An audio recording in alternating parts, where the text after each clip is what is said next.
Imagens na tela de uma conversa que envolve menores de idade. Dá uma olhada nessas imagens. Dá uma olhada. Serve de alerta para todos os pais, serve de alerta para todos os avós, para as famílias que passam a nos acompanhar nesse momento. Para você que tem um filho adotivo, para você que tem uma filha adotiva. Vivemos tempos difíceis para conduzir a nossa criançada, para conduzir a nossa juventude em segurança, mantendo-as longe do perigo das redes sociais, das plataformas digitais. Pega a imagem no comecinho. Isso, Pico, aí, exatamente aí, tá? Olha o que esse criminoso faz com a menina. Gostou de se cortar por papai? Manda a pergunta para a menina. A menina que está se cortando do outro lado chegou nessa fase. Saiu do game, saiu da conversa, foi para o WhatsApp. E ali, ele manda a pergunta para a menina que já está se cortando dentro de casa. Gostou de se cortar por papai? Próximo print, para chamar a atenção da nossa audiência. Responda. Não posso fazer call, quer dizer, não posso fazer ligação, né? 10h30. Se não tiver decidida, eu vou encaminhar as suas mídias à sua mãe. Se não tiver decidida, eu vou encaminhar as mídias para sua mãe. Olha a ameaça. Entendeu? Entendeu? Aí a menina responde, por que você está fazendo isso comigo? O tempo passa, a escolha é sua. Ou seja, ao que tudo indica, já teve uma troca aí de fotos ou vídeos, já teve algo mais íntimo aí entre os dois. Olha o quanto a sua filha é, aí mandou, né? Quem é você? Eu sou o seu dono, né? Eu sou o seu dono. Aí tem ali uma troca, tem um diálogo. Vai lá na delegacia fazer o BO contra mim. Mostra a sua, enquanto eu vou fazendo a sua filha de... Enfim. Eu vou te denunciar, aqui já é o maior de idade respondendo, né? E você nunca mais vai falar com a minha filha. Vou te bloquear no celular, meu e no dela. Aí ele diz aqui, ó. 30 e tantos anos e trabalha como uma... Tira uma onda dela, né? Vai ter... Tira onda, faz piadinha, enfim, tenta debochar ainda do maior de idade. Eu vou na delegacia agora e você me aguarde. Vai lá, sua piranha. Você e sua filha são duas piranhas. Pode trazer para cá, pode abrir na tela aqui. Pode abrir na tela. Você faz ideia de quem estava respondendo essa menina e essa mãe ali no WhatsApp? Você faz ideia? E se eu te disser que tem dois adolescentes por trás disso aí? Um de 15 e outro de 16 anos. Um em Sinop e o outro em Rondonópolis. E os dois à frente de um grupo criminoso na internet que incentivava a automutilação, a humilhação entre menores de idade que eram coagidos ali, né, assediados nas redes sociais, em jogos, em plataformas, em todas as ferramentas que o Cadeia Neles já te mostrou numa reportagem especial há cerca de 10 dias. Tinha um cúmplice, o cúmplice de 16 anos em Sinop. Ambos alvos de uma operação nacional deflagrada hoje cedo pela Polícia Civil. Essa ofensiva tão necessária para combater crimes graves trouxe à tona mais uma vez, minhas amigas, meus amigos, a perigosa influência desses adolescentes nas redes sociais. 15, 16 anos. Tem adolescente de 14 também. A gente imagina, isso aí são maiores, são pedófilos, são desocupados. Não!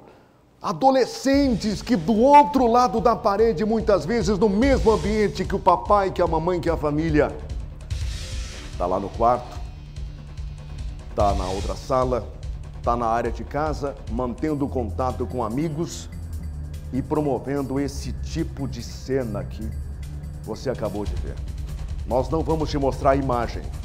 A imagem é repugnante, a imagem é impressionante, mas a menina, ela se automutilou para atender um desafio, para dizer que era o quê? Que era corajosa. Ela se colocou numa situação grave, botou a sua vida em risco, ela se cortou inteira em nome desse assédio, dessas ameaças promovidas por esses adolescentes infratores que para mim são bandidos, são criminosos. Pode trazer o nosso Rafael Ávila na tela grande do Cadeia para a gente já começar o programa de uma forma diferente. É um alerta. Acabei de dizer para você aqui que há cerca de 10 dias nós rodamos uma reportagem que eu preparei junto à DRCI, que é onde o nosso 007 está agora, para servir de alerta para todos os pais, para todas as famílias, para que monitorem seus filhos, avós, peguem no pé dos netos mesmo. Ah, minha mãe não me dá espaço, ai, o meu pai está me sufocando. Não! O seu pai está te protegendo, o seu pai está ali te olhando, te monitorando, te orientando, puxando sua orelha mesmo, para te proteger, menino, para te proteger, menina. Quem te ama, quem te cuida, é seu pai e sua mãe. O mundo lá fora não quer saber. O mundo lá fora promove exatamente isso aqui, ó. Cenas de automutilação, porque eles pegam esses arquivos, colocam nas redes sociais e vão se divertir à custa do sofrimento das vítimas. Rafael Ávila, venha. A gente já começa o Cadeia, vou dizer, especial dessa edição, porque a gente abre o leque para falar de um assunto que tem interferido na vida de milhares de adolescentes país afora. Bom dia para você, bom trabalho. Bom dia, Daniel. Bom dia para você que acompanha o Cadeia Neles na manhã desta terça-feira. Pois é, você trouxe as mensagens. Essas mensagens são assustadoras, assustam qualquer pai, mas muito mais do que essas mensagens, as revelações que nós vamos trazer na entrevista agora com o delegado em relação ao que esse jovem fazia na internet, usando redes sociais, usando aplicativos de conversas, é algo monstruoso. Hoje houve um trabalho da Polícia Civil, né, que teve como alvo esse grupo criminoso de ataques cibernéticos. Eles realizavam ameaças, perseguições online, produção e compartilhamento de pornografia infantil, apologia ao nazismo e invasão de sistemas públicos, inclusive também o incentivo da automutilação, como a gente pôde trazer no início do programa, e ao suicídio. O delegado Gustavo Godoy, da Polícia Civil, vai falar um pouco mais sobre toda essa operação que abrangeu 12 estados do nosso país. Delegado, conta pra gente, como é que vocês chegaram nas investigações iniciais para chegar até essas pessoas no dia de hoje? Muito bom dia. Bom dia. Essa investigação começou tem quase um ano, através de um alerta que foi recebido pelo Ministério da Justiça e Segurança Pública, que alertou uma prática criminosa no ambiente virtual, que um dos suspeitos seria um morador de Rondonópolis, que até então não estava identificado, né? Então, através de trabalho de investigação, né, técnicas investigativas aqui da DRCI, a gente conseguiu chegar nesse adolescente de 15 anos. No ano passado ainda foi cumprido um mandado de busca domiciliar na residência dele, foram apreendidos 2 telefones celulares. Inclusive até surpreendeu a gente, porque ele não usava computador, ele fazia tudo isso somente com o telefone celular. Então ele foi conduzido à delegacia, foi ouvido na presença da sua mãe, confirmou todos os fatos que eram imputados a ele e a partir disso as investigações continuaram. Fizemos toda a análise dos telefones celulares dele, com autorização judicial, e a partir daí a gente conseguiu comprovar o envolvimento dele com todos esses atos infracionais aí que você disse, né? A gente conseguiu apurar que ele era o líder dessa organização criminosa e, além disso, tinha outras pessoas espalhadas pelo Brasil inteiro. Então, por conta disso, a gente representou junto à Vara da Infância e Juventude de Rondonópolis e o juiz decretou a internação provisória dele, a princípio, por 45 dias, pode ser prorrogada até por 3 anos no total dessa internação provisória, nessa medida socioeducativa. E, além disso, a gente também cumpriu o mandado de busca domiciliar lá em Sinop, na residência de uma adolescente de 16 anos, que além de ser suspeita e de integrar essa organização criminosa, ela também é vítima, porque a gente conseguiu chegar lá e encontrou ela com diversas marcas de mutilação nos braços, nas pernas, e o telefone dela foi apreendido e agora vai ser analisado para a gente apurar também qual a participação dela dentro dessa organização criminosa, né?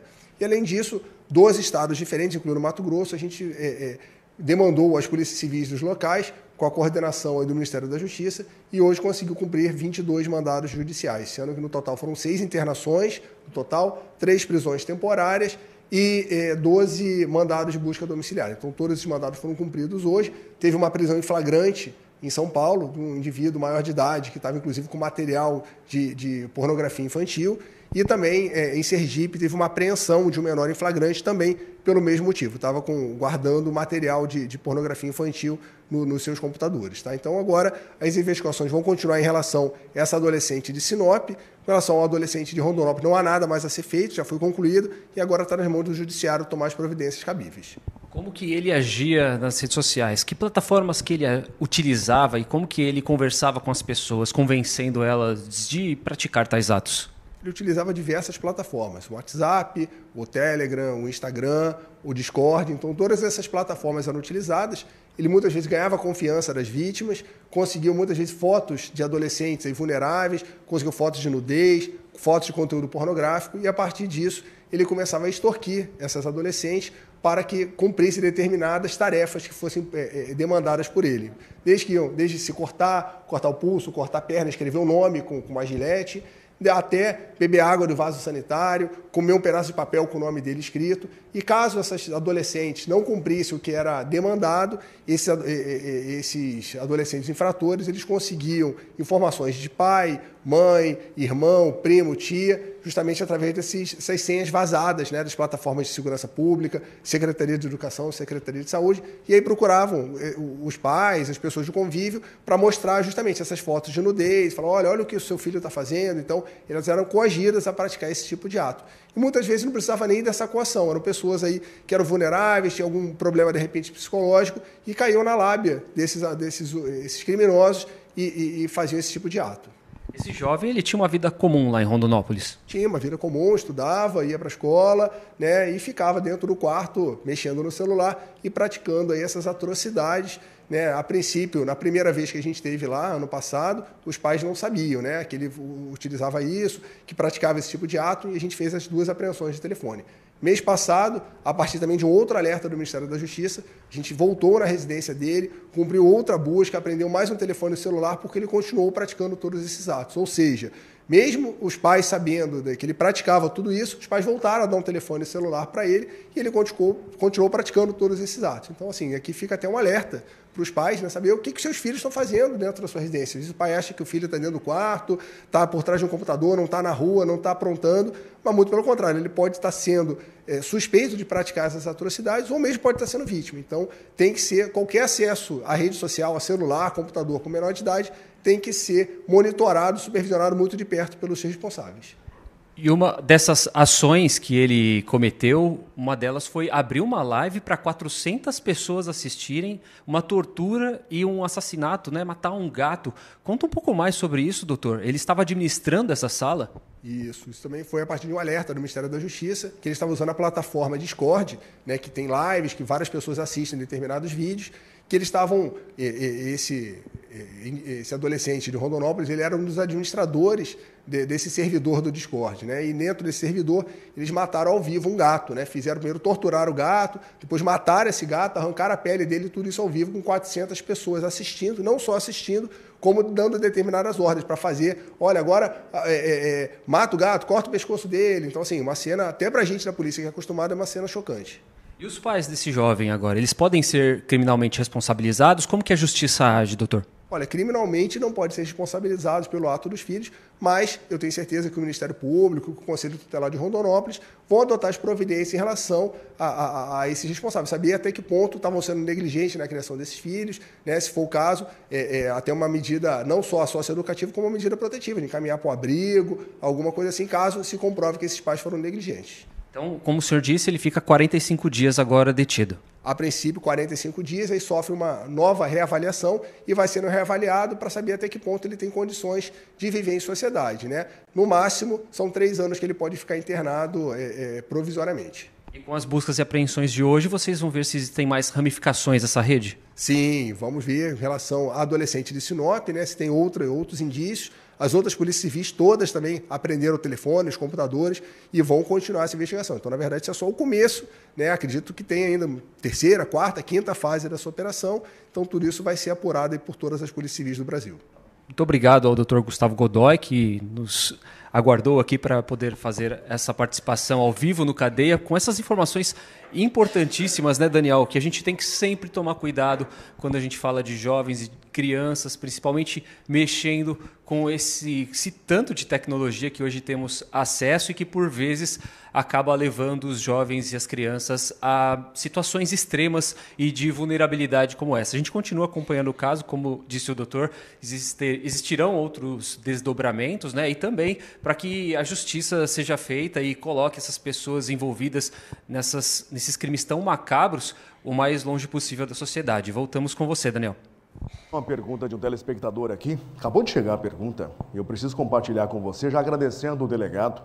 Foi muito prestativo hoje conosco no Tribuna, na Vila Real FM. Está sendo prestativo agora diante da gravidade e da necessidade. Ele que entende muito bem o que a gente está falando aqui, com milhares de pais, de famílias, de crianças, de adolescentes. A pergunta que chega nesse momento aqui da nossa audiência, viu, Rafael? Se não tivermos vagas no sistema para manter esses adolescentes internados, qual será o encaminhamento, se o delegado tem condições de responder essa pergunta? Claro, claro. Doutor, Daniel Santos está perguntando no estúdio, caso não haja vaga no sistema penitenciário para esses jovens, quais serão os encaminhamentos que a Justiça pode dar? Obrigado pela pergunta, Daniel. Ele agora fica, de acordo com o Estatuto da Criança e do Adolescente, ele pode ficar até 5 dias na delegacia aguardando uma vaga no sistema socioeducativo. Caso essa vaga não surja nesse prazo de 5 dias, infelizmente ele é colocado em liberdade. Mas a gente acredita que o sistema socioeducativo consiga o quanto antes essa vaga, que ele possa ser encaminhado para essa instituição. O doutor acredita isso por conta, Daniel, inclusive da gravidade dos atos que este jovem está envolvido. É com você aí no estúdio. Muito obrigado, nosso 007, a equipe na correria. Agradecimentos ao delegado e à equipe da DRCI pelo excelente trabalho.